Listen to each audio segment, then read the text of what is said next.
Hello everyone, welcome to Eklavya Snatak and I am Sachin. And आज मैं आप सभी को बीए प्रोग्राम सेमेस्टर 3 से जो आपका सब्जेक्ट है ancient and medieval Indian political thought, English medium में इसके मोस्ट इंपॉर्टेंट क्वेश्चन आंसर्स करवाने जा रहा हूं। अगर आपने अभी तक कुछ भी नहीं पढ़ा, आप सिर्फ ये वीडियो देखते हैं तो आप बहुत अच्छा स्कोर कर सकते हैं। और अभी तक मैं आपको बता दूं कि जो भी आपका पूरा सिलेबस है इस सब्जेक्ट का, उसमें से जो रिपीटेड क्वेश्चंस हैं, जो एग्जाम में आने की जिसकी बहुत ज़्यादा हाई चांसेस हैं, वो इस वीडियो में कवर करवाने जा रहा हूं। तो चलिए वीडियो को आगे बढ़ाते हैं। कोई क्वेरी है तो इंस्टा पे मैसेज करके पूछ सकते हैं। यूज़र नेम आप सभी के सामने है। और अगर आपको हमारे PDF नोट्स डाउनलोड करने हैं जो कि बहुत जल्द अपलोड कर दिए जाएंगे हमारे एकलव्य स्नातक 1 नाम से, ये जो हमारा टेलीग्राम चैनल है, इसके ऊपर आप इसको ज्वाइन कर लेना जाके जल्द से जल्द, वहाँ पर आपको देखने को मिलेंगे। तो हम आगे बढ़ते हैं। आज का जो हमारा सबसे पहला क्वेश्चन है वो है discuss the main sources and characteristics of ancient and medieval Indian political thought. जो हमारा एंशिएंट और मिडेवल इंडिया का जो पॉलिटिकल थॉट था कि उस टाइम पे क्या थॉट्स चलते थे पॉलिटिकली, और वो मतलब उनके सोर्सेस क्या हैं, हमें उन थॉट्स के बारे में पता कहाँ से चलता है, और वो थॉट्स क्या थे, उनके मेन फीचर्स क्या हैं, वो आपसे पूछा जा रहा है। तो सबसे पहले मैं आपको बताऊंगा main sources of ancient Indian political thought. सबसे पहले हम एंशिएंट थॉट्स के बारे में बात करेंगे कि वो कौन से सोर्सेस हैं जो हमें बताते हैं एंशिएंट इंडियन पॉलिटिकल थॉट के बारे में। तो सबसे पहले अगर मैं आपको बताऊं तो वो है हमारे वेदास और धर्मशास्त्रास। ठीक है, सो ये जो हमारे वेद हैं और जो धर्मशास्त्र हैं, ये ओल्डेस्ट आप मान सकते हो रिलीजियस और लीगल टेक्स्ट हैं जो हमें मिलते हैं। And they discuss the duties of king. In text के अंदर आपको पता चलेगा कि एक किंग की क्या ड्यूटी होती है, जस्टिस कैसे करना होता है, अच्छी गवर्नेंस कैसे होती है, with a focus on moral values. Moral values की भी बात होती है, सोसाइटी की बात होती है, और रूलर्स का क्या रोल होता है, वो सब आपको इन टेक्स्ट में देखने को मिलेगा। तो ये पहला सोर्स हो जाएगा। उसके बाद आता है epics like Mahabharata and Ramayana. तो ये जो एपिक्स हैं, ये हमें स्टोरी बताती हैं किंग्स और रूलर्स की, जो कि हमें अच्छे एग्जाम्पल बताते हैं एक अच्छी लीडरशिप कैसे होती है। या इसके अलावा डिप्लोमेसी, ठीक है, हमें डिप्लोमेसी के बारे में बताते हैं। और इसके अलावा एथिक्स के बारे में हमें जानने को मिलता है कि भाई किस तरीके से अच्छे से आप रूल कर सकते हो। जस्टिस के बारे में आपको इसमें जानने को मिलेगा। और महाभारत जो है उसके अंदर तो भगवत गीता खुद इंक्लूड है, जो कि डिस्कस करती है एक अच्छे रूलर की क्या रिस्पॉन्सिबिलिटी और मतलब ड्यूटी होती है, एक अच्छे रूलर को क्या क्या करना चाहिए। ये टेक्स्ट हमारे साथ डिस्कस करते हैं, हमें बताते हैं। फिर उसके बाद है अर्थशास्त्र बाय कौटिल्य, या जिसको हम चाणक्य भी कहते हैं। तो चाणक्य की जो बुक है अर्थशास्त्र, ये हमें बताती है गवर्नेंस के बारे में, इकोनॉमिक्स के बारे में एंशिएंट इंडिया की, और क्या स्ट्रेटजीज फॉलो होती थी, डिप्लोमेसी के बारे में बताती है। इसके अलावा हमें ये बुक से ये पता चलता है कि एक अच्छा एडमिनिस्ट्रेशन कैसे होता है। इसके अलावा मिलिट्री स्ट्रेटजीज क्या होनी चाहिए, और इसके अलावा लॉज के बारे में बताती है। मींस पूरा एडमिनिस्ट्रेटिव, पॉलिटिकल, सारी मेन चीजें इसके अंदर इस बुक में दी गई हैं। और एक मतलब इसमें यह भी लिखा है कि एक अच्छे किंग को कैसे रूल करना चाहिए, वो भी हमें ये बताती है। फिर है बुद्धिस्ट एंड जैन टेक्स्ट। जो बौद्ध आप कह सकते हो, यानी कि जो बुद्धिज्म है और जो जैनिज्म है, उनके जो टेक्स्ट होते हैं ना, उनके अंदर भी हमें बहुत कुछ जानने को मिलता है। Buddhist text like the Jataka tales, ठीक है, and Jain writings emphasise non violence. इन टेक्स्ट के अंदर जब आप पढ़ोगे तो आपको नॉन वायलेंस के बारे में पता चलेगा, एथिक्स के बारे में पता चलेगा, एक अच्छे रूलर की ड्यूटी क्या होती है, कैसे वेलफेयर करना होता है उसको सभी का, वो आपको पता चलेगा। ठीक है, तो ये दोनों रिलीजन के जो टेक्स्ट हैं ये भी बहुत ज़्यादा इंपॉर्टेंट सोर्स हैं। और इंस्क्रिप्शन एंड एडिक्ट्स, तो बहुत सारे मतलब रूलर या किंग हुए लाइक द ग्रेट अशोका, जिन्होंने क्या है अपने इंस्क्रिप्शंस बनवाए, जहां पे उन्होंने अपनी पॉलिसीज को लिखा, ठीक है, और अपने एडिक्ट्स वगैरह के ऊपर उन्होंने लिखा कि भाई अच्छी गवर्नेंस कैसी होती है, हम उसका एग्जाम्पल दे रहे हैं। जो भी उन्होंने काम करे अपने, वो उन्होंने अपने इंस्क्रिप्शंस वगैरह बनवाए, और उससे भी हमें पता चलता है एंशिएंट इंडिया के बारे में कि कैसा पॉलिटिकली वहाँ सब कुछ चल रहा था। फिर है main sources of medieval Indian political thought, यानी कि जो हमारा मिडेवल इंडिया था उस टाइम के लिए, अगर हमें उस टाइम के पॉलिटिकल थॉट्स पढ़ने हैं तो आपके पास क्या सोर्सेस अवेलेबल हैं। तो सबसे पहला है इस्लामिक टेक्स्ट, ठीक है, इस्लामिक टेक्स्ट, यानी कि जो आप कह सकते हो कि जब इस्लामिक रूलर आए इंडिया में तो कुछ पर्शियन टेक्स्ट हैं लाइक द तारीख ए फिरोज शाही एंड अकबर नामा। इनके अंदर हमें अच्छा खासा भाई मतलब आप कह सकते हो कि बहुत अच्छी खासी इन्फॉर्मेशन मिल जाती है कि जो इस्लामिक रूलर्स थे उनके क्या प्रिंसिपल्स थे, किस तरीके से वो अपना एडमिनिस्ट्रेशन चलाते थे, रूलर्स ने क्या क्या किया था, वो आपको इनके अंदर अच्छा खासा मतलब कंटेंट मिल जाता है जिससे आप आइडिया लगा सकते हो। तो इस्लामिक टेक्स्ट है, इसके अलावा सूफी एंड भक्ति लिटरेचर। सो आप कह सकते हो जो सूफी संत होते थे और जो भक्ति पोएट्स होते थे उन्होंने भी अपने जो भी चीज़ें लिखी, जो उनका लिटरेचर उन्होंने लिखा, उसके अंदर भी उन्होंने बताया कि भाई किस तरीके से इक्वलिटी टॉलरेंस होनी चाहिए एक रूलर के अंदर, ठीक है, यानी कि आप सबको इक्वल समझो और इसके अलावा आप सभी रिलीजन को बराबर लेके चलो।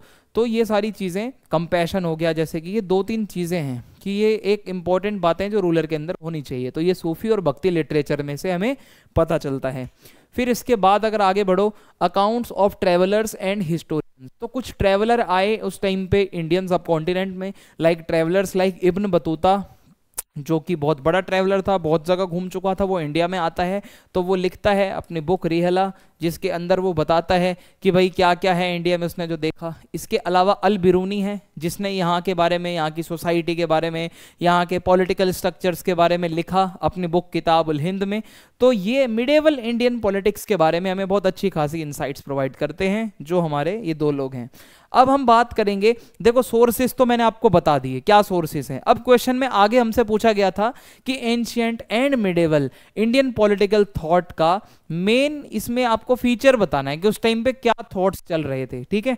तो सबसे पहला आप यहां पे मानो एम्फेसिस ऑन धर्म, यानी कि जो आपके एंशिएंट इंडियन पॉलिटिकल थॉट को जब आप पढ़ोगे तो उसमें एक वर्ड आता है धर्म, ठीक है, धर्म की बात होती है। अब उसके अंदर क्या है, The ancient Indian political thought revolves around the concept of dharma, which means doing one's moral duty। यानी कि आपकी moral duty क्या है, आपका धर्म क्या है, उसकी बात ये करते हैं। तो एक जो राजा होता है, एक जो किंग होता है, a king's duty was to protect his people। उसकी मेन प्राइमरी ड्यूटी है अपने लोगों को प्रोटेक्शन देना, प्रोटेक्ट करना, लॉ एंड ऑर्डर मेंटेन करना और जो है जस्टिस करना बहुत अच्छे से, ठीक है, इनजस्टिस ना हो सोसाइटी में, उसके पूरे एरिया में, ये उसका काम है। वेलफेयर ऑफ द पीपल, फिर क्या है, रूलर्स को केयर टेकर माना जाता था अपने वहां के लोगों का, क्योंकि rulers were seen as caretaker of their people. और जो रूलर्स का काम है वो यही बताया गया है कि सभी के वेलफेयर के लिए काम करो, और इसी को ही राजधर्म कहा गया है। एक किंग की ड्यूटी है, राजधर्म है कि वो अपने लोगों के लिए अच्छा काम करे, वेलफेयर का काम करे, ऐसा हमें देखने को मिलता है। फिर उसके बाद है centralised power with checks and balance. इसका मतलब ये है kings had significant authority but were advised by ministers. Kings के पास पावर तो बहुत होती थी, लेकिन उनके एडवाइजर्स होते थे, उनके मिनिस्टर्स होते थे, उनके काउंसलर्स होते थे, कुछ रिलीजियस स्कॉलर्स उनके साथ में बैठते थे। खासकर मिडेवल पीरियड में जो इस्लामिक रूलर्स होते थे उनके साथ में रिलीजियस स्कॉलर्स भी बैठते थे। कोई भी डिसीजन होता था तो उनकी भी सहमति ली जाती थी, उनसे भी पूछा जाता था। सो इससे क्या है कि जो रूलर्स हैं वो फेयर तरीके से, अच्छे से, एथिकल तरीके से, प्रिंसिपल्स को फॉलो करते हुए सभी के डिस्कशन के बाद ही कोई डिसीजन लेते थे। तो ये एक वहां का, ये आप कह सकते हो। फिर है रियलिज्म एंड स्ट्रेटेजी, जो एक टेक्स्ट है, मैंने आपको बताया था अर्थशास्त्र, अगर आपको याद हो, ये कौटिल्य ने लिखा है। तो कौटिल्य क्या कहते हैं, कौटिल्य ये कहते हैं कि एक रूलर जो होता है उसको क्या करना चाहिए, it suggest that while a ruler should aim for the good of people they must also be shrewd and strategic. लोगों का अच्छा तो करो बट थोड़ा सा क्लेवर भी बनो, थोड़ी स्ट्रेटेजीज भी रखो कि आपको अपना भी फायदा देखना है, पावर भी अपनी मेंटेन रखनी है और स्टेट का भी फायदा करवाना है अपने। तो थोड़ा से क्लेवर बनो, थोड़े स्ट्रेटेजिक बनो और लोगों का वेलफेयर भी करो। तो मिक्स आप अपना वो एटीट्यूड रखो। फिर है रिलीजियस एंड एथिकल डायमेंशंस। इसमें क्या है, आप अगर चाहे एंशिएंट इंडिया में चले जाओ या मिडेवल इंडिया में चले जाओ, इसमें यही बताया जाता है कि रिलीजन एथिक्स ये बातें बार बार आती ही हैं, चाहे कोई हिंदू है, बुद्धिस्ट है, जैन है या इस्लामिक है। Rulers were expected to be just, उनको यही कहा जाता था कि वो रूलर्स जो हैं वो जस्टिस करें सभी के साथ, मर्सीफुल रहें सभी के साथ, ठीक है, बिल्कुल ऐसे ना हो जाएं वो एकदम खतरनाक से, और मॉरल वैल्यूज रखें, ठीक है, मॉरल वैल्यूज रखें, मतलब ऑनेस्टी वगैरह और सभी का भला, वेलफेयर वगैरह ये सब रखें वो अपने अंदर। फिर है हमारा next question, discuss Manu's understanding of social laws. ठीक है, मनु जो एक एंशियंट सेज जिन्होंने एक मतलब मनुस्मृति नाम से टेक्स्ट लिखा, सोसाइटी के रूल्स होते हैं उसके अंदर, वो आपको अब मैं बताने जा रहा हूं कि मनु ने अपने अकॉर्डिंग सोसाइटी के अंदर क्या क्या चीजें बताई। ठीक है, वो हम समझेंगे। तो आइए देखते हैं।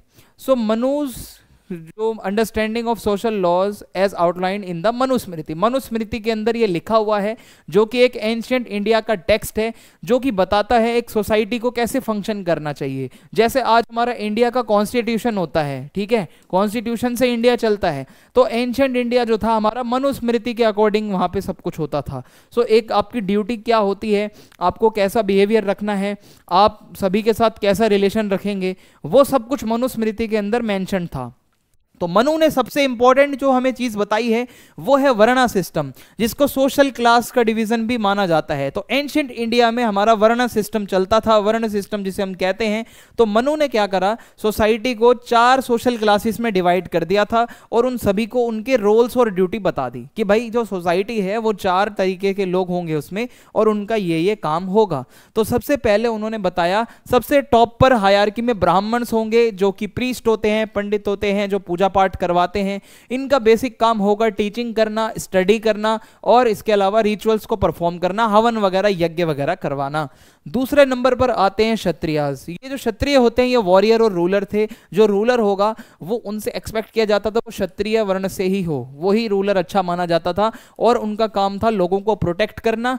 और इसके अलावा थर्ड नंबर पर आते हैं वैश्यास। ठीक है, जो वैश्य होते थे ये मर्चेंट होते थे या आप समझ लो फार्मर होते थे, जिनका काम होता था ट्रेड वगैरह करना, ट्रेड एंड कॉमर्स में लगे रहना, ठीक है, और एग्रीकल्चर वगैरह करना। फिर लास्ट में आते थे शूद्र। शूद्र जो है उनका काम है भाई एक तरीके से ये सर्वेंट है, इनका कोई अलग से काम नहीं था, इनका काम था बाकी सबको अच्छे से मतलब उनकी सेवा करना और उनको अपनी सर्विस देना, सर्वेंट की तरह काम करना, लेबर की तरह काम करते थे ये लोग। ठीक है, तो इनका यही था, their duty was to serve the other classes. ऊपर के जो 3 लोग हैं ना उनको सर्व करना ही इनका काम था। तो ये हो जाएगा। तो इस तरीके से आप ये फोटो देख लो, ये ब्राह्मण्स हैं, इनका काम है स्टडी करना और टीचिंग करना। क्षत्रियास हैं जो वॉरियर्स होते थे, जिनका काम था रूल करना। फिर वैश्यज हैं जो ट्रेडर्स होते थे, फार्मर्स होते थे। फिर शूद्र हैं, इनका कोई स्पेसिफिक काम तो नहीं था बट इनसे लेबर वाला काम हो गया, या भाई बाकी सबको सर्वेंट की तरह अपनी सर्विस देना, ये इनका बेसिक इनसे एक्सपेक्ट किया जाता था। इसके अलावा मनु ने आश्रम सिस्टम भी बताया है कि हमारी लाइफ के कुछ स्टेजेस होते हैं और वो 4 स्टेजेस कौन कौन से होते हैं, हर किसी की लाइफ में वो 4 स्टेजेस होते हैं जहां आपकी कुछ डिफरेंट ड्यूटीज और कुछ रिस्पॉन्सिबिलिटीज आती हैं।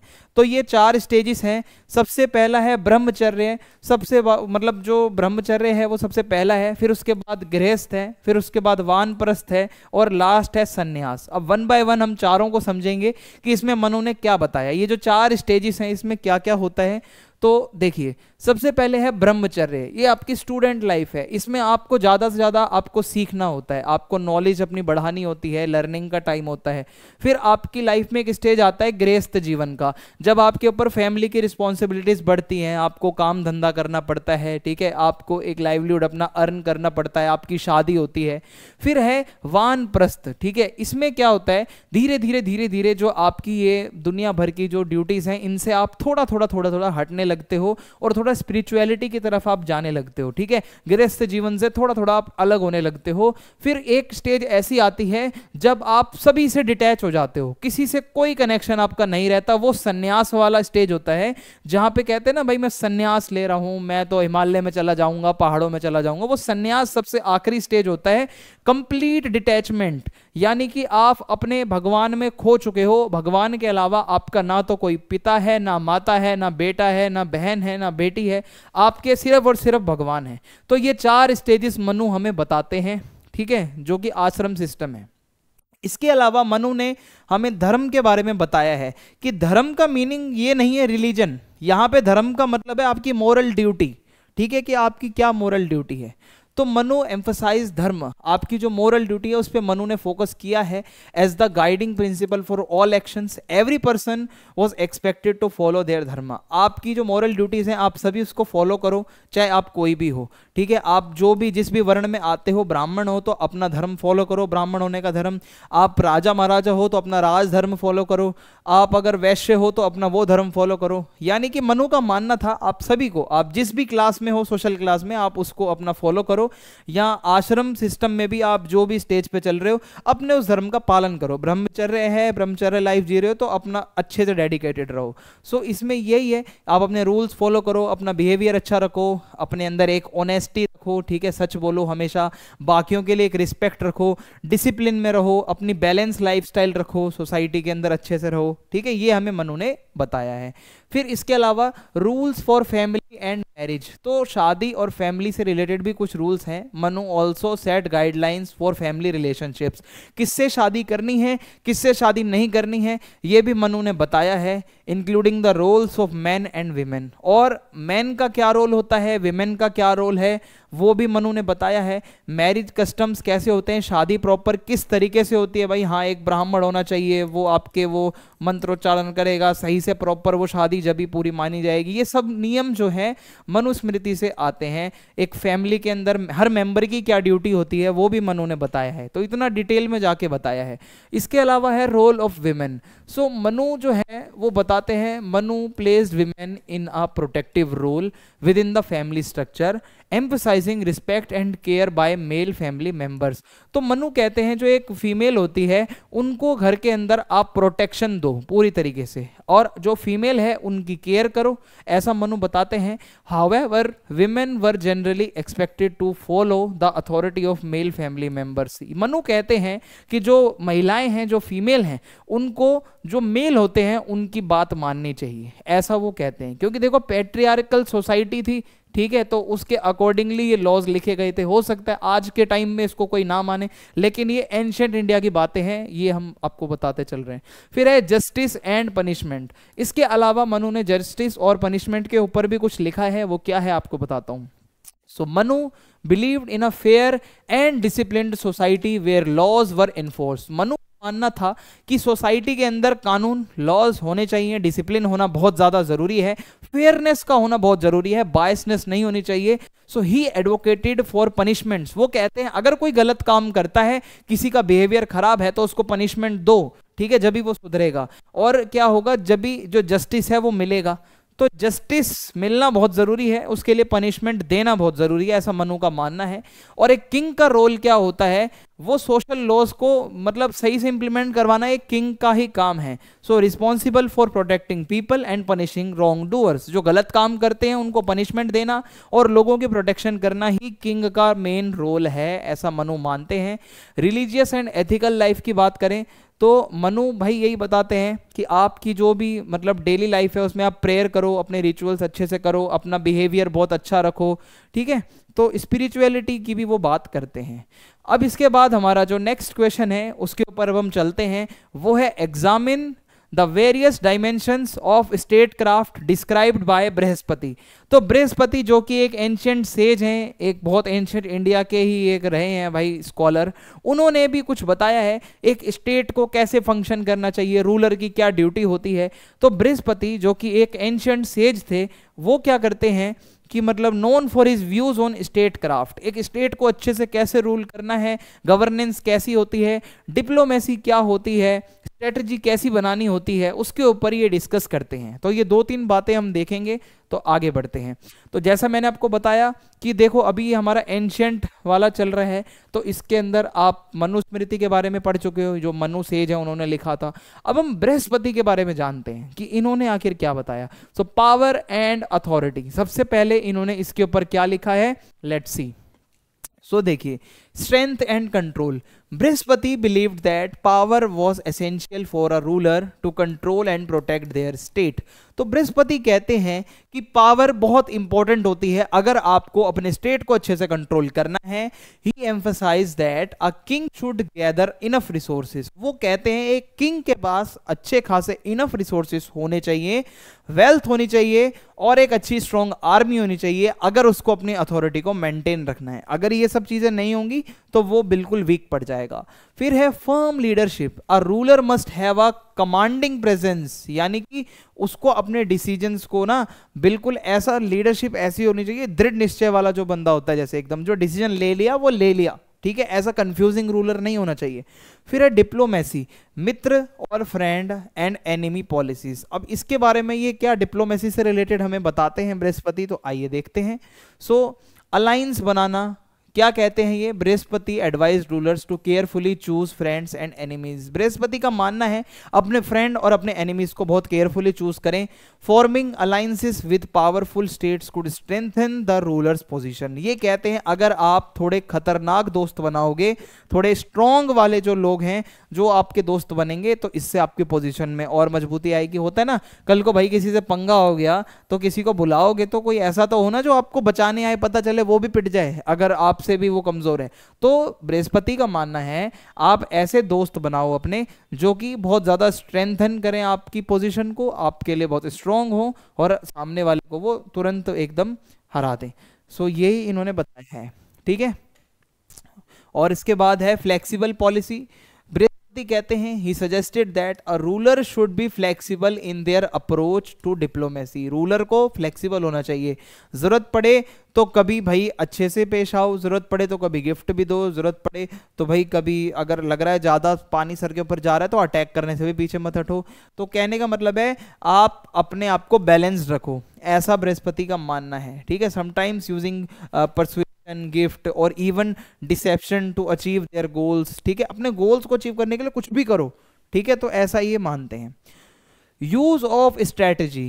अब इसमें क्या है, चाणक्य एंड बृहस्पति इन्फ्लुएंस, इन दोनों ने मिक्स कुछ लिखा है. चाणक्य भी यही बात बोलते हैं, बृहस्पति भी यही बात बोलते हैं, और वो बात है साम दाम दंड भेद. ये चार चीजें आती हैं जो कि ये बताते हैं. Brihaspati outline 4 strategies for dealing with rivals और थ्रेट्स. अगर आपका कोई दुश्मन है तो उससे डील करने के लिए 4 बातें बताई हैं बृहस्पति ने, जो कि हैं साम, जिसका मतलब होता है परसुएशन, यानी कि ट्राइंग टू इन्फ्लुएंस और convince others through reasoning and negotiation. बातचीत करके समझाना किसी भी मुद्दे के ऊपर अगर बात चल रही है. अगर इससे नहीं मानते तो फिर आप दाम पे आओ, यानी कि गिफ्ट देना या इंसेंटिव देना, यानी कि यूजिंग रिवॉर्ड्स और इंसेंटिव्स टू विन सपोर्ट और कोऑपरेशन. अगर आपकी कोई सपोर्ट नहीं कर रहा, कोऑपरेट नहीं कर रहा, तो उसको आप गिफ्ट दो, उसको बहलाओ फुसलाओ. फिर भी नहीं मानता तो फिर दंड पे आ जाओ, यानी कि पनिशमेंट. अप्लाइंग फोर्स, यानी कि अपनी मिलिट्री फोर्स वगैरह का यूज करो कंट्रोल बनाने के लिए. फिर आता है भेद. अगर ये सब भी काम नहीं कर रहा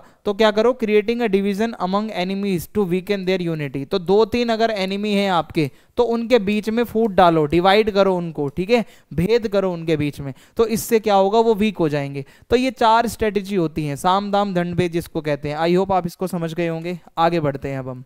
फिर है रियलिज्म एंड प्रैक्टिकलिटी. तो बृहस्पति के आइडिया काफी प्रैक्टिकल थे. वो कहते हैं रूलर्स को थोड़ा कनिंग भी होना चाहिए, थोड़ा शार्प माइंडेड होना चाहिए, थोड़ा क्लेवर होना चाहिए.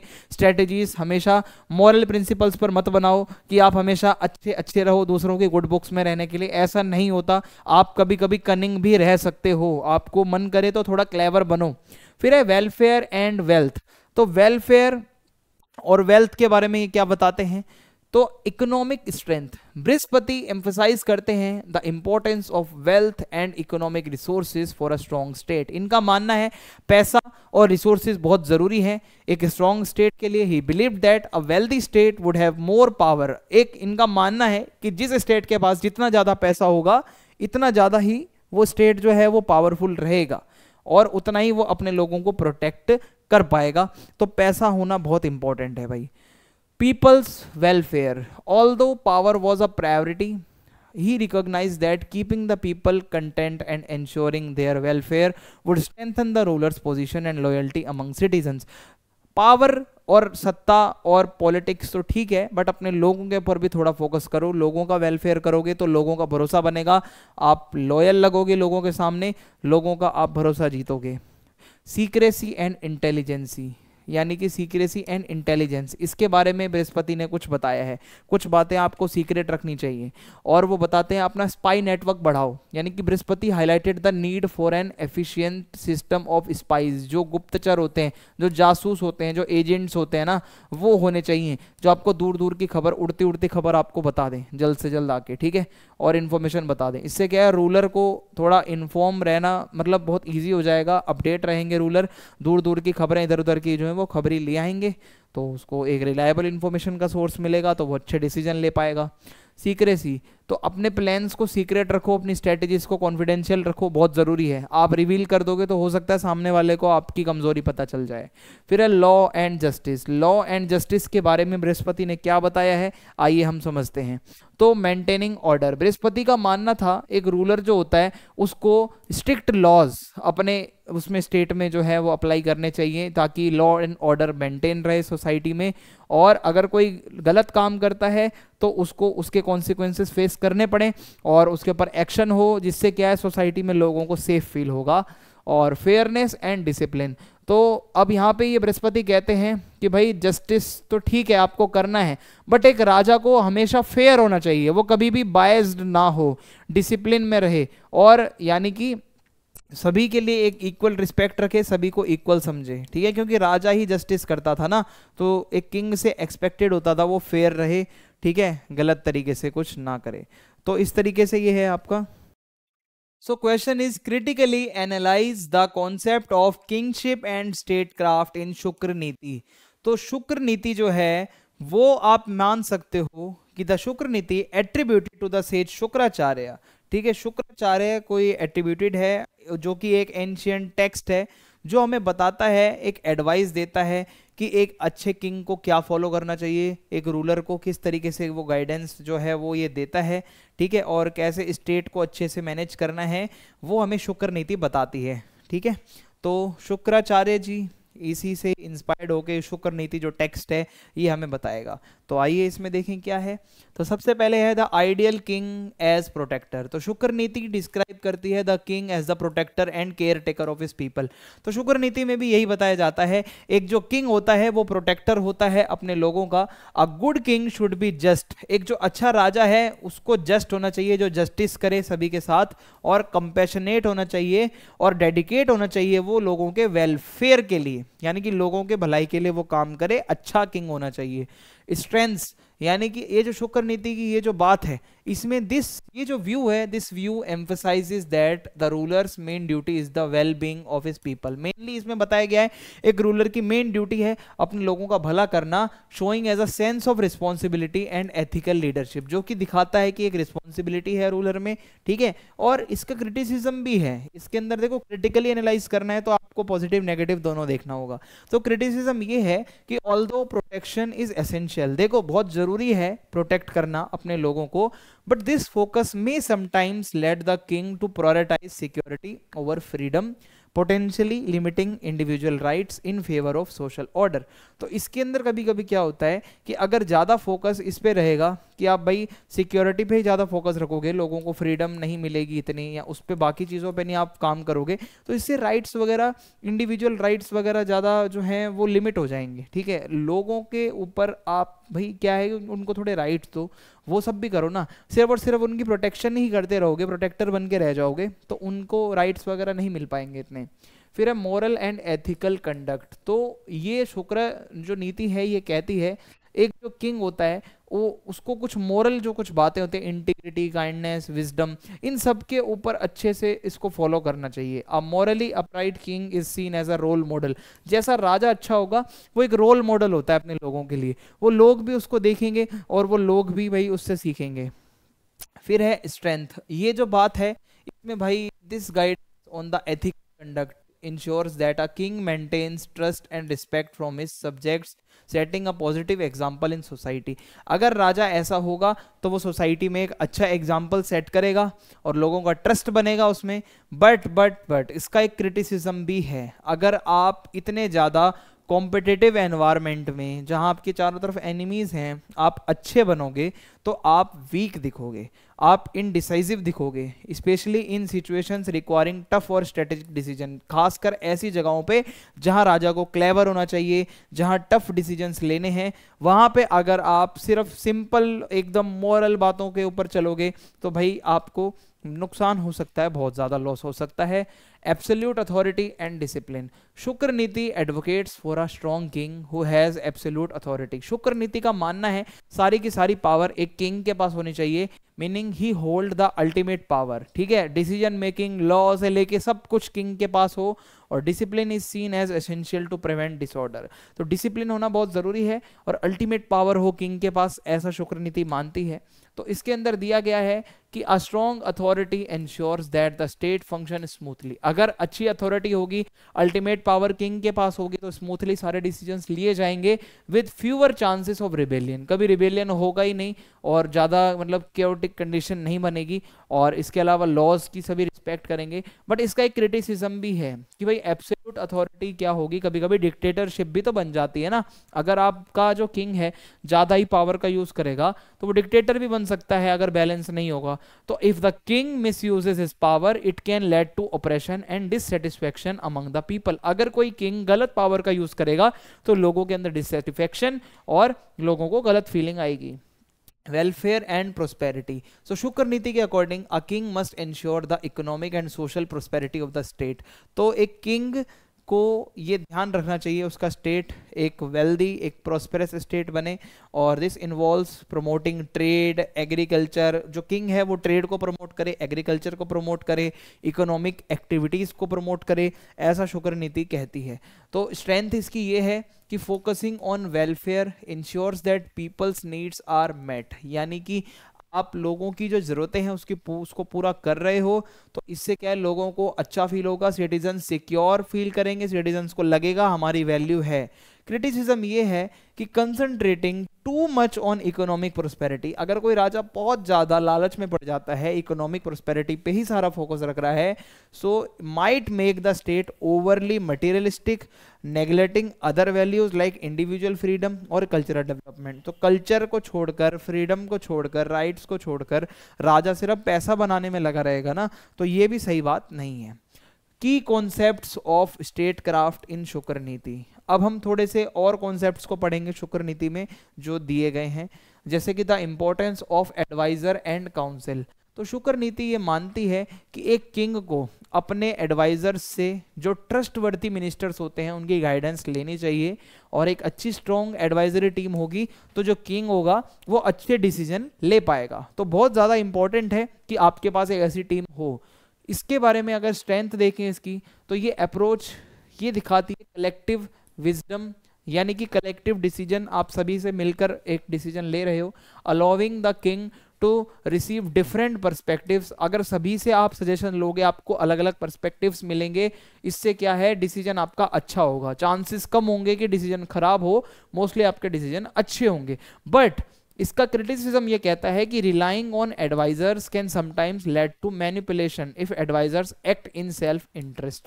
अगर आप ज्यादा ही एडवाइजर्स पे रिलाई करोगे तो कभी कभी वो आपको मैनिपुलेट कर सकते हैं, कभी कभी वो गलत भी आपको एडवाइस दे सकते हैं, ठीक है। अगर किंग बहुत ज्यादा उनके ऊपर डिपेंड हो चुका है तो ऐसा सीन हो सकता है। Focus on practicality and strategy. तो शुक्र नीति प्रमोट करती है एक रियलिस्टिक अप्रोच, यानी कि एक जो किंग है वो स्ट्रेटेजिक होना चाहिए, वो ज़्यादा मोरल भी ना हो और उसको थोड़ा कनिंग भी होना चाहिए। ये बात यहाँ पर भी आती है, चालाक होना चाहिए। अपने स्टेट को बचाने के लिए, प्रोटेक्शन के लिए कनिंग भी बनना पड़े तो कोई दिक्कत नहीं है। सो ये जो फ्लेक्सिबिलिटी होगी, इससे क्या होगा, क्या अलग अलग भाई अलग अलग भी सिचुएशंस होगी तो किंग जो होगा ना वो उसको अच्छे से टैकल कर पाएगा। जो भी स्टेट के लिए बेस्ट होगा वो किंग को करना पड़ेगा। क्रिटिसिज्म इसका ये कहता है The emphasis on strategy and cunning may encourage deceptive और ruthless tactics which could damage the king's moral image। लेकिन अगर राजा बहुत ज़्यादा भी चालाक हो जाएगा तो उसकी इमेज खराब हो सकती है। उसकी जो एक मोरल इमेज है, जो उसकी ट्रस्टवर्दीनेस है, जो लोगों की आंखों के सामने, जो लोगों की नज़रों में उसकी इमेज है, वो खराब हो सकती है अगर वो ज़्यादा क्लेवर बनता है। Use of punishments and rewards, तो ये जो शुक्र नीति है ये हमें कहती है the text recommend a balance use of punishments and rewards to keep people loyal and motivated. समय समय पर जो गलत काम करते हैं उनको पनिशमेंट मिले, जो अच्छा काम करते हैं उनको रिवॉर्ड मिले, ऐसा ये कहती है। रिवॉर्ड से क्या है कि इंकरेजमेंट मिलता है, अच्छा बिहेवियर रहेगा। पनिशमेंट होगी तो क्या है कि जो गलत काम करने वाले रॉन्ग डूअर्स हैं वो कम होंगे। तो इसकी स्ट्रेंथ में ये है कि this approach ensures that the people are motivated to follow rules. अगर आप अच्छे से रिवॉर्ड कर रहे हो सबको और आप अच्छे से पनिशमेंट दे रहे हो तो लोगों को लगेगा कि हाँ भाई हम रूल्स फॉलो करेंगे तो अच्छा रहेगा, एक मतलब क्राइम कम होंगे। लेकिन over reliance on punishment can create a culture of fear. अगर आप बहुत ज़्यादा पनिशमेंट भी दोगे ना तो लोगों में डर होगा, तो लोग आपको रिस्पेक्ट के साथ नहीं देखेंगे, लोग आपको डर से देखेंगे, तो वो हो सकता है आगे चल के वो रिबेलियन भी कर दें आपके against. Next question is examine the importance of swami in Kautilya Saptanga theory. तो कौटिल्या की जो सप्तांग थ्योरी है, in Kautilya Saptanga theory the concept of swami, swami का मतलब होता है रूलर, जो कि है बहुत ज्यादा इंपॉर्टेंट। तो सप्तांग थ्योरी जो है वो आपकी कौटिल्या की अर्थशास्त्र बुक के अंदर लिखी हुई है, जो कि हमें कुछ इंपॉर्टेंट बातें बताती हैं स्वामी के बारे में। जो कि रूलर है उसके अंदर क्या क्या फीचर्स होने चाहिए, क्या क्वालिटीज होनी चाहिए स्वामी की, वो हमें बताती है सप्तांग थ्योरी। तो सबसे पहला है सेंट्रल लीडरशिप एंड स्टेबिलिटी। तो कौटिल्य इसके बारे में क्या बताते हैं, लेट्स सी। जो the swami is at the core of the state, जो स्टेट होता है उसके कोर में स्वामी ही तो है, स्वामी से ही स्टेट बनता है। तो just as the heart keeps a body alive, जैसे आपका दिल आपके बॉडी को अलाइव रखता है, the king gives life to the state, ऐसे ही स्टेट को जो है एक किंग ही तो अलाइव रखता है और एक स्टेबिलिटी प्रोवाइड करता है। फिर इसके बाद है अ वाइज एंड कॉम्पिटेंट स्वामी। अगर एक स्वामी बहुत अच्छा है, बहुत वाइज है, अच्छे डिसीजंस ले सकता है, तो उसका स्टेट बहुत प्रॉस्पेरस हो जाएगा। बट अगर स्वामी करप्ट है, स्वामी ही वीक है, आपका राजा ही खराब है, तो आपके किंगडम का डाउनफॉल स्टार्ट हो जाएगा। तो कौटिल्य यही एम्फसाइज करते हैं, एक स्टेट की सक्सेस डिपेंड करती है कि कैरेक्टर कैसा है उसके स्वामी का, उसके किंग का, और उसमें कितनी स्किल्स हैं। Role model and moral example, तो इसको समझते हैं कि इसके अंदर क्या दिया गया है। The swami is expected to set a high moral example for his subject. जो उसके लोग होते हैं उसकी नजरों में एक राजा एग्जाम्पल सेट कर सकता है। अगर वो ऑनेस्ट है, डिसिप्लिन है, कंपैशनेट है, फेयर है, तो लोगों की नजर में वो अच्छा रहेगा। So when people see their king behaving in an honourable way, जब लोग देखेंगे कि उनका राजा बहुत अच्छे से बिहेव कर रहा है, तो वो और अच्छे से उसकी रिस्पेक्ट करेंगे और उसको फॉलो करेंगे। ठीक है, फिर उसके बाद है according to Kautilya a king should avoid luxury. एक किंग जो है वो ज्यादा लग्जरी में ना रहे और लालच कम रखे, फोकस उसका हो वेलफेयर ऑफ द पीपल। ठीक है, लोगों की भलाई पे ज्यादा फोकस रहे। और इसके अलावा सो अकॉर्डिंग टू कौटिल्य यही है कि भाई लग्जरी वगैरह जो है वो अवॉइड करनी चाहिए। और एक स्वामी जो है अगर वो काइंड रहेगा, जस्ट रहेगा, so it helps to maintain peace and order in the state. तो इससे क्या है, उसके स्टेट में पीस एंड ऑर्डर अच्छे से मेंटेन रहेगा, लोगों का उसके ऊपर ट्रस्ट रहेगा और लोग कभी भी फ्यूचर में भी रेबल नहीं करेंगे उसके अगेंस्ट। ठीक है, decision maker for state affairs, इसके अंदर क्या है आइए मैं आपको बताता हूं। तो स्वामी जो होता है वो सबसे हाईएस्ट अथॉरिटी होती है एक किंगडम की, वही रिस्पॉन्सिबल है इंपॉर्टेंट डिसीजंस लेने के लिए, लॉज बनाने के लिए, पॉलिसीज बनाने के लिए, मिलिट्री स्ट्रेटेजीज बनाने के लिए, अलायंसेस बनाने के लिए और अपनी इकोनॉमी को अच्छी बनाने के लिए। तो उसके जो डिसीजन होंगे वो इम्पैक्ट डालेंगे कि भाई कैसे उसके लोगों का मतलब होगा, और the security of the state, उसके स्टेट की सिक्योरिटी कैसी रहेगी, ओवरऑल उसका एडमिनिस्ट्रेशन कितना सक्सेसफुल रहेगा।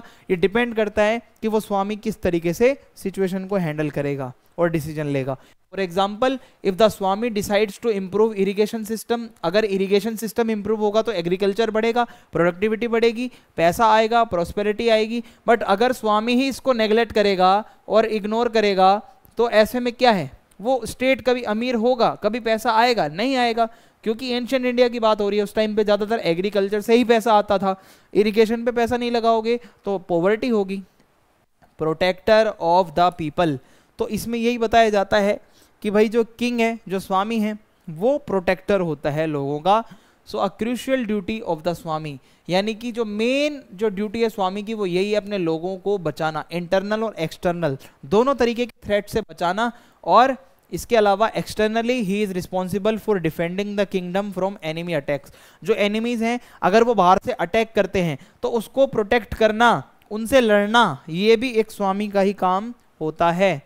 This means he should be skilled, और इसका मतलब है उसके अंदर स्किल्स होनी चाहिए डिप्लोमेसी की, वॉरफेयर की, और वो अच्छे से स्ट्रेटेजी बना पाए, एक अच्छी उसकी मतलब फोर्सेस हों जिससे वो उसका किंगडम सेफ रह मतलब सेफ रख सके। तो by ensuring security the swami creates an environment where people can live and work peacefully. अगर सिक्योर रहेगा उसका पूरा किंगडम तो लोग पीसफुली रहेंगे, अच्छे से अपना काम कर पाएंगे।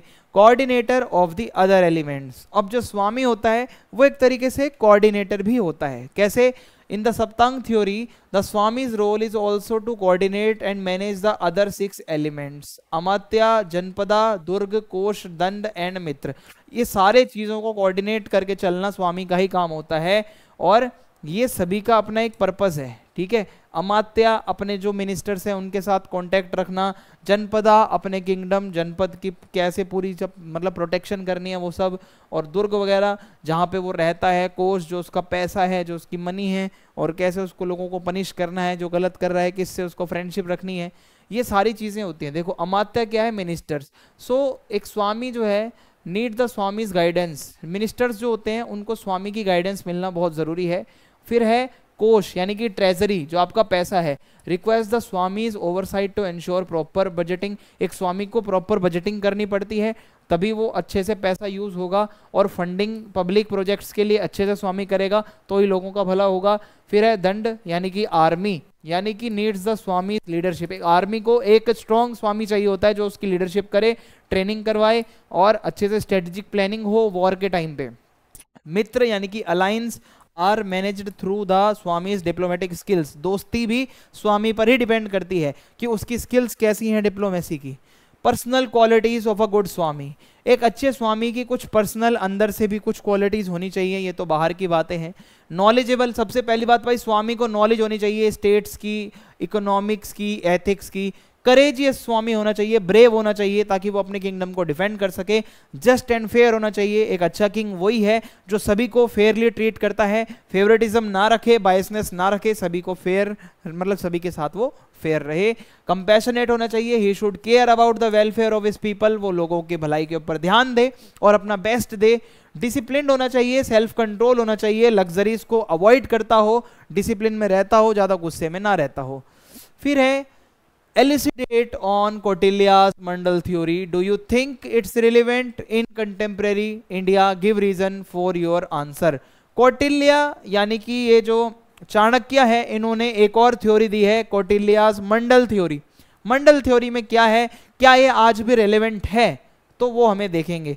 तो कौटिल्याज मंडल थ्योरी एक स्ट्रेटेजी है फॉर फॉरेन रिलेशंस, आपको अपने से दूर के जो स्टेट्स हैं उनसे कैसा रिलेशन रखना है वो आपको ये पता चलेगा इस थ्योरी को पढ़कर कि आपको कैसे अपने नेबरिंग स्टेट से अवेयर रहना चाहिए, उनसे खतरा भी हो सकता है, जरूरत पड़ने पर दूर दूर के स्टेट्स को भी अपना दोस्त बना लेना चाहिए, ये हमें कौटिल्य बताते हैं। So key concept of mandala theory we are going to discuss now.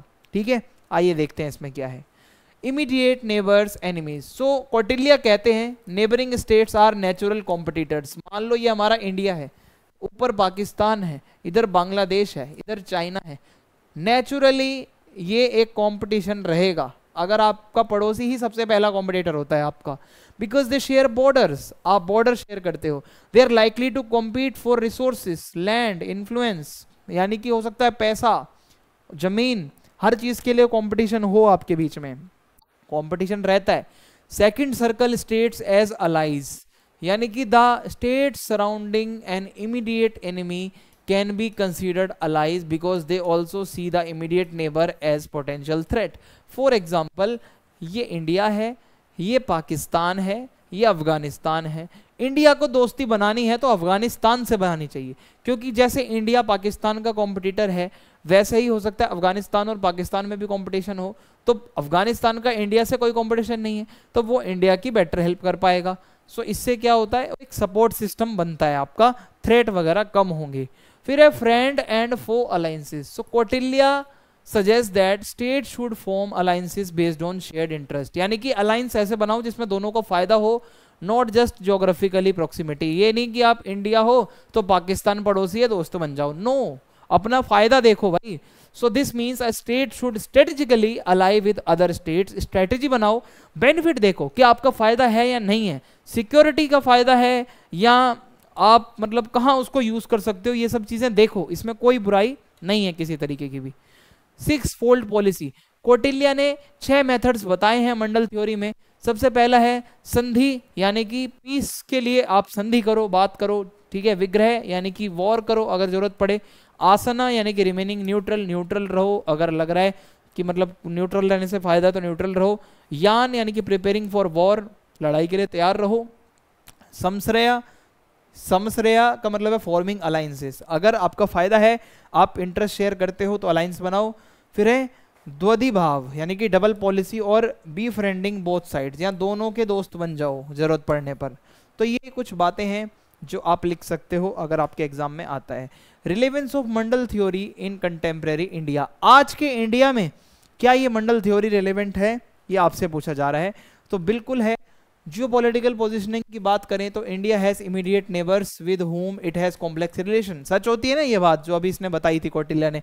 Pakistan China neighbour हैं, दोनों कॉम्पिटिट करते हैं हमसे। So Kautilya's idea that the neighbouring states are likely to be rivals, Kautilya कहते हैं ऐसा कि नेबरिंग स्टेट्स हो सकता है आपके राइवल्स हों, और वो चीज़ अप्लाई होती है क्योंकि इंडिया दोनों तरफ से एक्सपीरियंस कर रहा है, पाकिस्तान से भी और चाइना से भी राइवलरी। फिर है अलायंसेस एंड पार्टनरशिप, फिर है following Kautilya's approach of forming alliances with states beyond immediate neighbours. So India neighbours को छोड़कर दूर दूर के दोस्त बना रहा है, अमेरिका है, जापान है, ऑस्ट्रेलिया है, जो इंडिया के डायरेक्ट नेबर्स नहीं है बट वो हमारे दोस्त हैं क्योंकि हम चाहते हैं कि भाई हमारी सिक्योरिटी बढ़े, हमारी जो है ताकत बढ़े, तो हम अपने इंटरेस्ट शेयर करते हैं, और ये बातें इसमें भी जो है रिलेवेंट हैं। डिप्लोमेटिक फ्लेक्सिबिलिटी, कौटिल्य कहते हैं कि भाई थोड़ा सा डिप्लोमेटिक रहो, जरूरत पड़ने पर संधि भी करो, ठीक है, जरूरत पड़ने पर ट्रीटी भी करो, जरूरत पड़ने पर लड़ाई भी करो, ठीक है, न्यूट्रल भी रहो, हर तरीके से लिए अपने जो है डिफेंस के लिए भी प्रिपेयर रहो, लड़ना पड़े तो वॉर के लिए भी रेडी रहो। फिर है लिमिटेशन ऑफ मंडल थ्योरी, लेकिन आज की डेट में मंडल थ्योरी की कुछ लिमिटेशंस भी हैं, ये पूरी तरीके से भी रेलेवेंट नहीं है, क्योंकि सबसे पहला है ग्लोबलाइजेशन। मॉडर्न इंटरनेशनल रिलेशंस जो हैं वो ये कहते हैं कि आप ग्लोबली एक दूसरे पर डिपेंडेड हो और कंट्रीज आर इकोनॉमिकली कनेक्टेड और आप ट्रेड वगैरह से कनेक्टेड हो। तो इंडिया और चाइना में कितनी भी दुश्मनी हो जाए पर ट्रेड नहीं रुक सकता, ठीक है।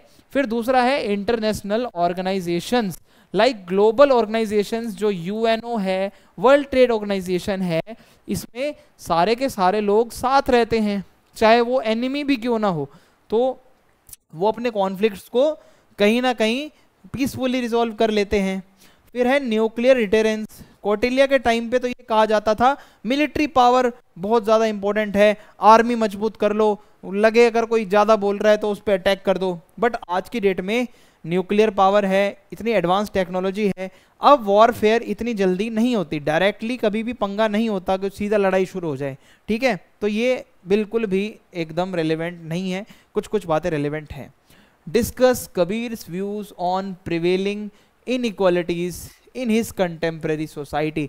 तो कबीर जो 15th सेंचुरी के एक पॉइंट है, एक सोशल रिफॉर्मर है जो कि इनइक्वालिटीज के ऊपर बोलते हैं, कास्ट सिस्टम के ऊपर बोलते हैं, रिलीजियस कॉम्प्लेक्सिटीज के ऊपर बोलते हैं, जो रिजिडिटी है उसके ऊपर बोलते हैं, जो डिविजन्स करे हुए हमने caste, religion, social status and all, ये इनजस्टिस है, इसके ऊपर कबीर हमें बताते हैं। कबीर क्या कहते हैं वो मैं आपको समझा देता हूँ एक बारी। तो देखिए, सबसे पहले जो कास्ट बेस्ड डिवीजन है, कबीर उसको पूरी तरीके से एकदम क्रिटिसाइज करते हैं। कबीर का मानना है कि कास्ट सिस्टम बिल्कुल गलत है, हायर कास्ट के पास ज़्यादा प्रिविलेजेस हैं, लोअर कास्ट जो है उसके साथ डिस्क्रिमिनेशन होता है, गलत ट्रीटमेंट होता है, so this is not good at all. And Kabir believed that all people are equal, सभी इक्वल हैं, सभी इक्वल हैं, आपकी एबिलिटी जो आप काम करते हो उसी से आपको समझा जाना चाहिए, ऊपर या नीचे, ना कि आप कहाँ बॉर्न हुए हो, आपकी कास्ट क्या है, ये मैटर नहीं करता। सो उनके मैसेज जो है वो इनकरेज करते हैं लोगों को कि कास्ट और रिलीजन से ऊपर बढ़ो, आगे बढ़ो और उसके उस पार भी देखो। Opposition to religious hypocrisy. अब कुछ लोग ऐसे हैं खुद को हिंदू कहेंगे लेकिन काम हिंदू वाले नहीं करेंगे, वो मीट भी खाएंगे, वो व्रत वगैरह भी नहीं रखेंगे और वो कुछ भी नहीं करेंगे, पूजा पाठ नहीं करेंगे, बट जी हम हिंदू हैं। तो ऐसे लोगों जो हिपोक्रेट्स हैं उनको भी कबीर गलत कहते हैं। सिमिलरली कुछ मुस्लिम्स होंगे जो भाई गलत काम करेंगे, जो चीज़ें मना है वो भी करेंगे, जैसे फॉर एग्जांपल अल्कोहल एंड बहुत सारी ऐसी चीज़ें हैं जो मुस्लिम मतलब सीधा सीधा इस्लाम में मना है। क्या मुस्लिम में से कई लोग ऐसे नहीं है कि जो अल्कोहल का सेवन करते हैं, कई लोग ऐसे नहीं है जो वो परफ्यूम्स लगाते हैं जिसमें अल्कोहल मिक्स होता है, बहुत सी ऐसी चीज़ें हैं। इवन बहुत यहाँ पे मैं डिस्कस नहीं कर सकता, कई चीज़ें हैं जो मना होती हैं बट हिंदू और मुस्लिम दोनों कर रहे हैं। तो कबीर कहते हैं तो ये क्यों इतना फिर आप वो क्यों बनते हो कि हाँ भाई हम हिंदू हैं या हम मुस्लिम हैं। तो कबीर कहते हैं कि बोथ हिंदू एंड मुस्लिम्स वो followed religious practices without true devotion, उनका सच्ची भक्ति नहीं है। ही क्रिटिसाइज दिस हिपोक्रेसी, ये हिपोक्रेसी है जो मैंने आपको समझा दी है। आगे बढ़ते हैं। Call for unity and equality. Kabir कहते हैं सभी यूनाइट रहो, एक रहो, और इक्वलिटी में कबीर विश्वास रखते हैं। कबीर बिलीव दैट जो भगवान है वो एक ही है, यूनिवर्सल गॉड है, और यूनिटी के साथ रहो चाहे आप किसी भी बैकग्राउंड से आते हो। He rejected the religious and social barriers, यानी कि जो भी ये बैरियर्स हैं इसको हटा दो, ठीक है। All humans are equal. Kabir's verse often conveyed sense of universal brotherhood. जो कबीर अपने दोहे लिखते हैं ना उसमें भाईचारा ही तो दिखता है, ब्रदरहुड, कि सभी भाई भाई हैं, हिंदू मुस्लिम सब एक ही हैं। हायरार्की वगैरह खत्म करो, सोशल क्लास वगैरह खत्म करो, कास्ट सिस्टम खत्म करो। Emphasis is on humility and compassion. Kabir इसके ऊपर भी एम्फेसाइज करते हैं। तो कबीर इनकरेज करते हैं ह्यूमिलिटी, कंपैशन एंड काइंडनेस, आप काइंड रहो। He believe that these qualities were more important than one social status. आपका सोशल स्टेटस कुछ भी हो, आप किसी भी रिलीजियस आइडेंटिटी वाले हों, आपके पास पैसा कितना भी हो, आप कंपैशनेट रहो, काइंड रहो, ये सब चीज़ें ज़्यादा इंपॉर्टेंट है। तो अपनी टीचिंग्स के थ्रू वो क्या है, कबीर का एम यही था लोगों को रियलाइज़ कराना कि spiritual growth and moral character बहुत ज़्यादा मैटर करता है आपके कास्ट और आपके रिलीजन से। Next question is what is mean by Advaita Vedanta philosophy, explain its importance in philosophy and politics. Advaita Vedanta क्या है? ये क्या है? हिंदुइज्म में ही एक फिलॉसफी है जो कि डेवलप की थी आदि शंकराचार्य जी ने 8th सेंचुरी में। ये क्वेश्चन आता है, बहुत बारी आता है, 101% आएगा, इसको आप अच्छे से करके जाना। आदि शंकराचार्य ने बताया है अद्वैत यानी कि दो नहीं बल्कि एक, जो भी चीजें हैं यूनिवर्स में वो एक ही हैं, कुछ भी ऐसा नहीं होता गलत सही, सब सही ही है, एक ही है। तो Advaita Vedanta is a Hindu philosophy that teaches oneness, यानी कि सब कुछ एक है। The idea that everything is connected, सभी चीजें एक ही हैं, कनेक्टेड है, कोई सेपरेशन नहीं है। आगे बताऊंगा। वननेस यानी कि अद्वैत का मीनिंग होता है नॉन ड्यूअल, जो दो नहीं है बल्कि एक है। So this philosophy says that everything in the world, जो भी आपको दिख रहा है वो एक ही है, even though it looks like we all are separate. लगता है ना हम सब अलग हैं, हम कोई लंबा है, कोई छोटा है, कोई काला है, कोई गोरा है, कोई कैसा है, तो लेकिन ये सब मटेरियलिस्टिक बाहर की चीजें हैं, अंदर से हम सब सेम है। द इंडिविजुअल सोल, आपकी जो आत्मा है, एंड इसके अलावा द यूनिवर्सल सोल यानी कि जो एक आपका परम ब्रह्म है, ठीक है, जो आपकी आत्मा है और जो आपका परम ब्रह्म है, ये एक्चुअली सेम थिंग है। आप अगर इसको देखेंगे तो कहीं ना कहीं आपके अंदर की जो आत्माएं हैं वो कहीं ना कहीं आपके जो ईश्वर हैं, परमेश्वर हैं, जो भी हैं उनसे जुड़ी हुई हैं। हम उन्हीं का ही तो एक अंश हैं जो इस दुनिया पर आए हैं, कुछ टाइम गुजार के चले जाएंगे। तो ये सब बातें इसमें आती हैं कि हम जो है हमारी आत्मा और जो हमारा परमात्मा है हम उसी का ही एक पार्ट है, हम अलग अलग नहीं हैं। इसके अलावा माया यानी कि इल्यूजन, अद्वैत, ये जो अद्वैत वेदांत फिलॉसफी है ये कहती है कि जो हमारी दुनिया है ये हमें चीज़ें इसमें अलग अलग क्यों लगती है, माया की वजह से। ये इल्यूजन है जो कि हमें ये बिलीव करवाता है कि ये चीज़ें अलग हैं, हम सब दुनिया में अलग अलग हैं। भाई हम सब सेम हैं, हम सब एक ही हैं, वो परमेश्वर ईश्वर के ही हम सब अंश हैं, तो हम डिफरेंट नहीं हैं। फिर उसके बाद है मोक्ष।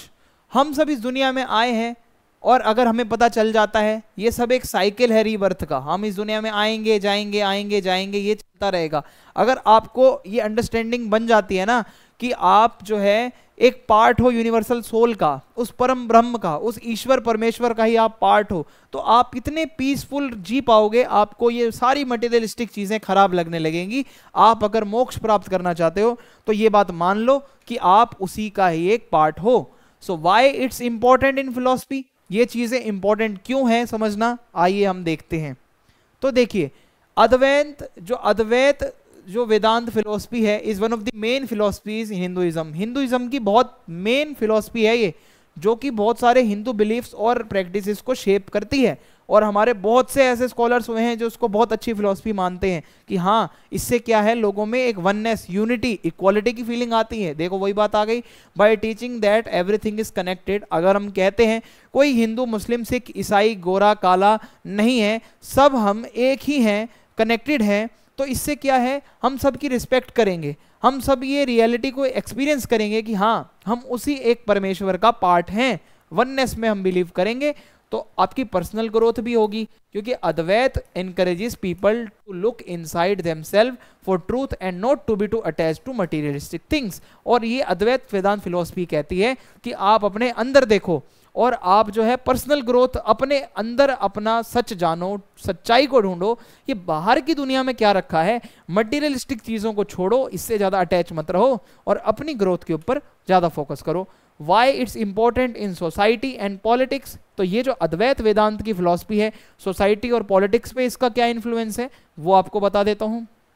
प्रमोटिंग पीस एंड टॉलरेंस, तो ये जो अद्वैत वेदांत फिलॉसफी है ये हमें सिखाती है लोगों की रिस्पेक्ट करना, कोई फालतू का लड़ाई झगड़ा ना करना, कॉन्फ्लिक्ट वगैरह में ना रहना, क्योंकि हम सभी कनेक्टेड हैं, ठीक है। तो ये प्रमोट करती है पीस और टॉलरेंस को।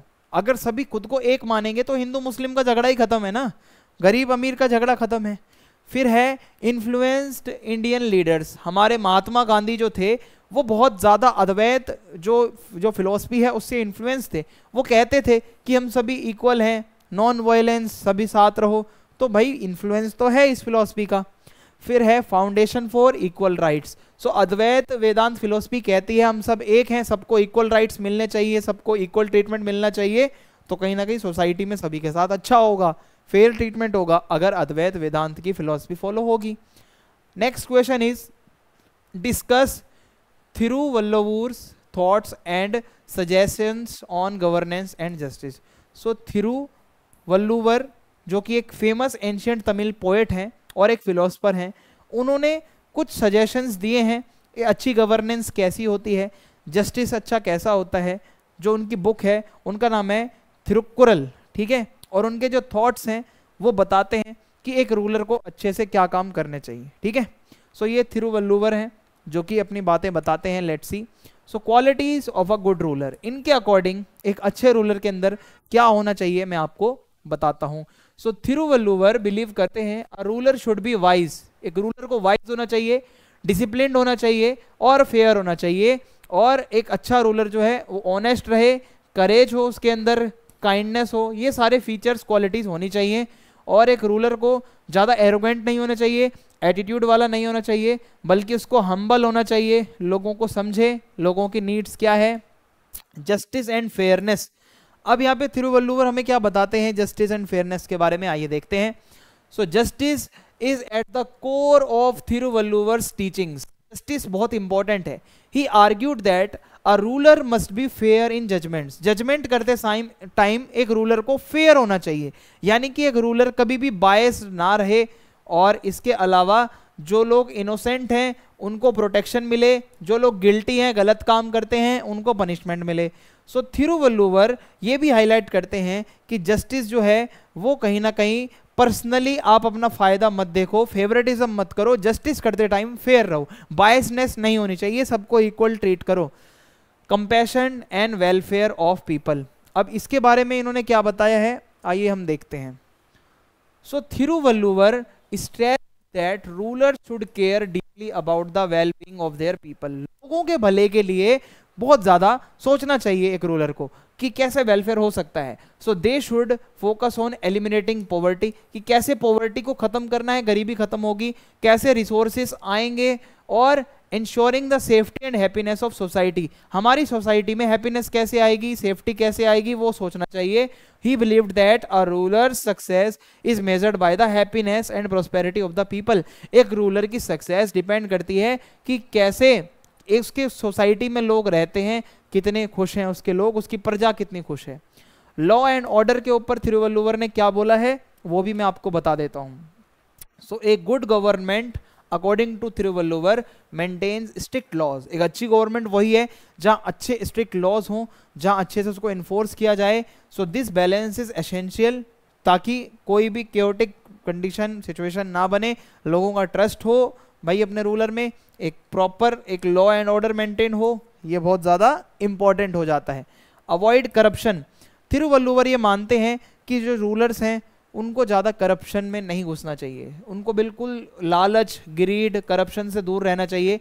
ही advise them to avoid taking bribes, कोई रिश्वत वगैरह मत लो और अपनी पावर को मिसयूज मत करो अपने फायदे के लिए, क्योंकि लोग उनमें विश्वास रखते हैं यार, अगर गलत करोगे तो विश्वास उठेगा।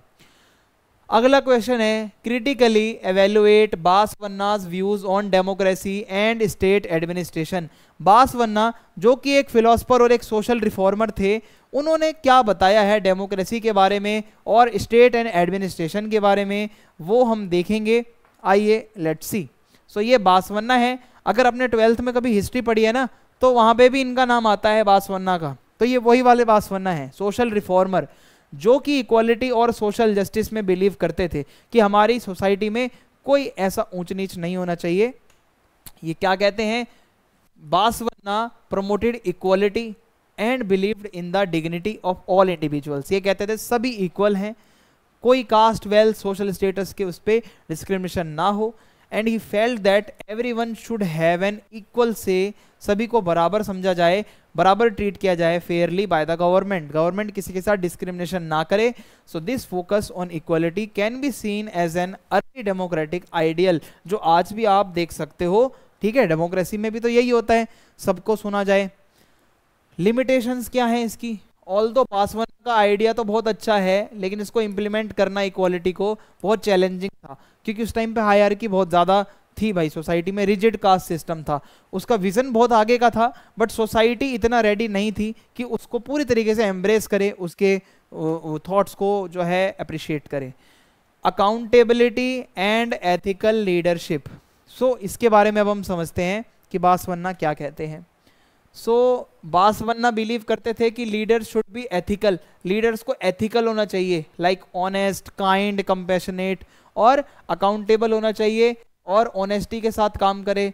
सो वो यही मतलब फोकस करते हैं कि administrators should view themselves as servants, administrator खुद को किंग, रूलर ना समझकर खुद को सर्वेंट समझे, जनता का नौकर समझे, ताकि लोग भी उनमें इंटरेस्ट लें। So this idea promotes a form of governance that's close to the democratic principle of serving the people. So ये भी डेमोक्रेसी से रिलेटेड है, डेमोक्रेसी भी यही कहती है कि जो लीडर हैं वो आपके सर्वेंट्स हैं, आपके लिए ही उनको काम करना होता है, ठीक है। लेकिन कुछ लिमिटेशंस हैं। While this principle sounds ideal, सुनने में तो अच्छा लगता है, ठीक है, लेकिन होता क्या है, जो लोग पावर में होते हैं उनको अलग अलग प्रेशर का सामना करना पड़ता है, तो कहीं ना कहीं उनको पब्लिक वेलफेयर से ज़्यादा अपना भी सोचना पड़ता है कभी कभी। तो बासवन्ना का ये जो व्यू है ये चैलेंज हो जाता है, तो पूरी तरीके से भी ये एप्लीकेबल नहीं होता। Critic of caste based hierarchy, अब बासवन्ना कहते हैं ये जो कास्ट सिस्टम है ना ये बहुत खराब है। So Basavanna strongly criticize the caste system, वो कहते हैं कास्ट सिस्टम बिल्कुल खत्म करो, बिल्कुल भाई खराब है, ये तो नहीं होना चाहिए।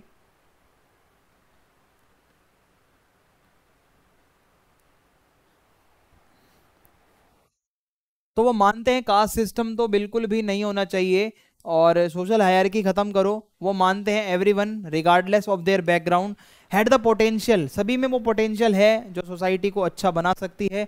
सो a democratic idea of equal participation, तो ये भी कहीं ना कहीं डेमोक्रेसी से ही रिलेटेड है, सबको इक्वल पार्टिसिपेशन मिले, हायरार्की खत्म हो, ठीक है। फिर उसके बाद आगे है लिमिटेशंस। लेकिन इन द मिडेवल एरा, जिस टाइम के वो थे, सोसाइटी में बहुत ज़्यादा कास्ट सिस्टम फैला हुआ था। ये बहुत इम्पॉसिबल है कि एडमिनिस्ट्रेशन में ये बायसनेस ना हो।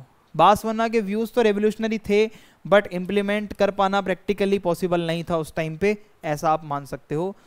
Empowerment through local decision making. अब यहाँ पे बासवन्ना क्या कहते हैं लोकल डिसीजन मेकिंग के बारे में, आइए देखते हैं।